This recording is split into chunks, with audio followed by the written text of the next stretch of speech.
Yeah, and I think everyone's going to evolve. Beliefs are going to evolve. Way of life is going to evolve. And during the time I was researching this book, I read a lot about the Spanish flu that happened in the early 1900s and what it did to Navajo people then. And I think that flu pandemic that happened then really informed a lot of the traditions and superstitions that we have now about our death practices and about how we go about processing the idea of death. And that fear, the absolute fear of, like, moving somebody out of the house and having somebody else take care of your relative, and all of these things, that these beliefs and traditions that developed came very close to that Spanish flu pandemic. So that's I think how Dene people dealt with death in the first pandemic. Now, all these years later, when we were facing yet another pandemic, and of course I was writing this, or finished writing this, during the pandemic as well. And so, like, you look at those all those years have passed, and then they were dealing with it again. And how has that changed? Not much, because people are still fearing it. They still are letting other people, i.e., these white morticians that are living in border towns, taking our people and doing things that aren't necessarily traditional, that shouldn't be happening, taking advantage of Navajo people, charging them exorbitant amounts of money to do what they're doing at a time like this, where there's so much sadness and loss happening, and yet we're still getting taken advantage of because of our fear. And so I really was, like, worried about how people would react to that. But I think that has made a difference in how people think about it. It's changed because not only of our isolation, but just of the absolute lack of resources that we had to deal with it. And it really of course, it exposed it to the whole world, that they finally saw what we all knew all this time. But it also, I think, really made people deal with it differently, because I think they were starting to see that people are taking advantage of our fear and taking advantage of us. And it's egregious, but it's something that happens, but it's something that we got to talk about and heal from. And I think I had a young lady at one of my readings a few months ago, who I kind of started crying at the reading. And she referenced the chapter where Rita's mother dies. And I felt really bad. I felt like I had triggered this woman with this book, but she actually explained to me later that it wasn't that I had triggered her with the book. It was that her mother had died the same way, and that she hadn't actually dealt with her death, or thought about it in any other way. She just was grieving so bad that she couldn't even deal with it.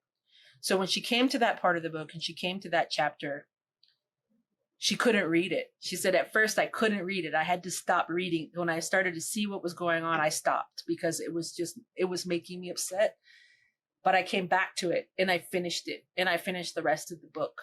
And it was a kind of a cathartic thing. She says it was a way of facing it, reading it, and remembering her own mother in a good way.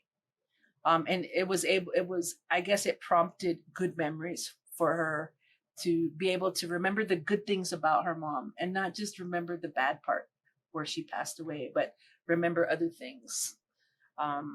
And that, for me, made me feel a little bit better, but it also really made me think about how I tackle that issue in the second book, and moving forward, like, really thinking about how Dene readers will react, and kind of just having that in the back of my mind while I'm writing. I did, because it really affected me. I felt really bad, that had happened, and that she felt so bereaved by that. But at the same time, I also just kind of reminded myself, like, it's good, but just watch out, like, think about what you're going to say, and think about how people will react to it too. So it's hard to be a writer. You want to write everything you want to write, and you want to scare the pants off of people, quite frankly. But at the same time, in the back of your mind, you still have this, I guess, deep respect, and reverence, for what you're writing, and for the people that are going to read it. And I think somebody had commented to me about that it's, I have a certain, even though I'm writing about death, I have a reverence for it. So even that first chapter where it's very grisly and very descriptive, I still give reverence to her as a person. She may be in pieces, but we still remember things about her, and we still think of her fondly, and we recognize her memory, and her family, and the things that she went through, because that's part of it. You can't just talk about, victims like a cop would. You got to talk about somebody who has reverence for these people, and I think Rita really does. She there's a goal there, and that is to be respectful, and to find justice for these people. So there's a reverence there because she has a responsibility, and her powers just make that even more important, because she has the power to solve things that you couldn't just solve otherwise.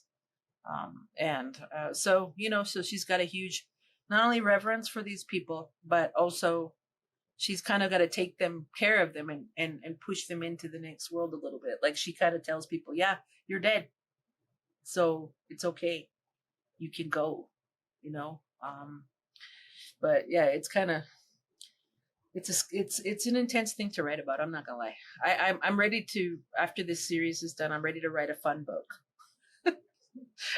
Except if that's even in my body, there's like there's a funny bone in there somewhere. But I really, my also my agent has asked me if I can write normal. Like, can you just write fiction? Like, without bodies or blood or gore? I'm like, yeah, I can do that. So she's really hoping I will do that. And I have a story in mind in the back of my brain that I'm playing with. So I might start writing that one as at the same time I'm writing the third one. So just give myself a little sanity here.